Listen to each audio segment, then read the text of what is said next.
നിങ്ങളുടെ ഇഷ്ട പരമ്പരകൾ എക്സ്ക്ലൂസീവായി സൺ നെക്സ്റ്റ് ആപ്പിലൂടെ തികച്ചും ഫ്രീ ആയി ഇപ്പോഴേ ആപ്പ് ഡൗൺലോഡ് ചെയ്യൂ.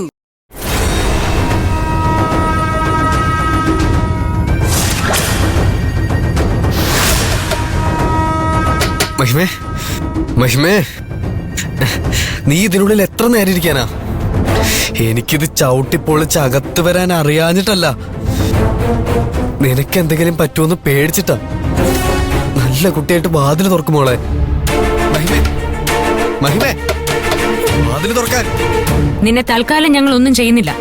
പക്ഷേ വൈകിട്ട് ഈ ഹോട്ടലിന്റെ എല്ലാ പേപ്പേഴ്സുമായിട്ട് നീ സ്റ്റേഷനിൽ വരണം. നിന്നെ കാര്യമായിട്ട് എനിക്കൊന്ന് ചോദ്യം ചെയ്യാനുണ്ട്.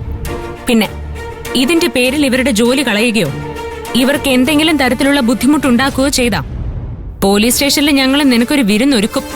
അതിന്റെയൊക്കെ എന്താവശ്യമായിരിക്കുന്നു മാഡം? ഇടയ്ക്ക് വഴക്ക് കൂടുന്നേ ഉള്ളൂ. ഇവരെന്റെ സ്വന്തം ചേച്ചിയെ പോലെയാ. ഇങ്ങനൊരു അനിയൻ എനിക്ക് ഉണ്ടായിരുന്നെങ്കിലേ ഞാനൊരു പാഷാണം കലക്കി കൊടുത്തേനെ. മഹിമേ, വാതില് തുറക്കാൻ. ഇതാ എന്റെ നമ്പർ.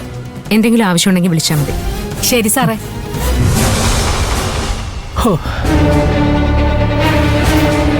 ഞങ്ങൾ കയറി മുറിയുടെ തൊട്ടപ്പുറത്ത് ആരാ താമസിക്കുന്നത്?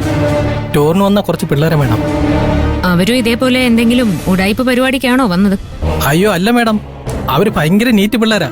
മഹിമേ, നീ മര്യാദക്ക് വാതിൽ തുറന്നോ, ഇല്ലെങ്കിൽ നിന്റെ വീട് ഞാൻ ഇപ്പൊ ഓൺലൈനിലിടും. മഹിമേ, തുറക്ക്. അവരെ ഞാൻ കണ്ടതാ മോളെ. രണ്ടുപേരെയും കണ്ട നല്ല കള്ളലക്ഷണം ഉണ്ടായിരുന്നു. ആ മുറിയും കൂടി ഒന്ന് തുറന്ന് പരിശോധിക്കേണ്ടി വരുമല്ലോ സുരേഷ്. ഇനി അഭിനയിച്ചവരെ വീഴ്ത്തിയില്ലെങ്കിൽ ആ റൂമിലെ പരിപാടിയും ഇവര് പൊക്കും. എന്നാ മാഡം വാ, നമുക്ക് ആ റൂമും കൂടെ തുറന്നു നോക്കാം. എല്ലാം ഇവര് പറയുന്നു അതുപോലെ അങ്ങ് വിശ്വസിച്ചാ ശരിയല്ലല്ലോ. വരൂ മാഡം. മഞ്ജു, അരവിന്ദാക്ഷൻ സാർ വരാൻ പറഞ്ഞു. ആ ദാ വരുന്നു. സമയമില്ലാത്തോണ്ടേ തൽക്കാലം തന്നെ വെറുതെ വിടുക. ഇനി ഒരു ദിവസം വന്ന് ഈ ലോഡ്ജിലെ എല്ലാ മുറികളും ഞങ്ങൾ പരിശോധിക്കും. അന്ന് ഏതെങ്കിലും ഒരു റൂമിൽ എന്തെങ്കിലും പ്രശ്നം ഉണ്ടെങ്കിൽ ഈ ലോഡ്ജ് ഞങ്ങൾ അടച്ചു പൂട്ടിക്കും. ചേച്ചി,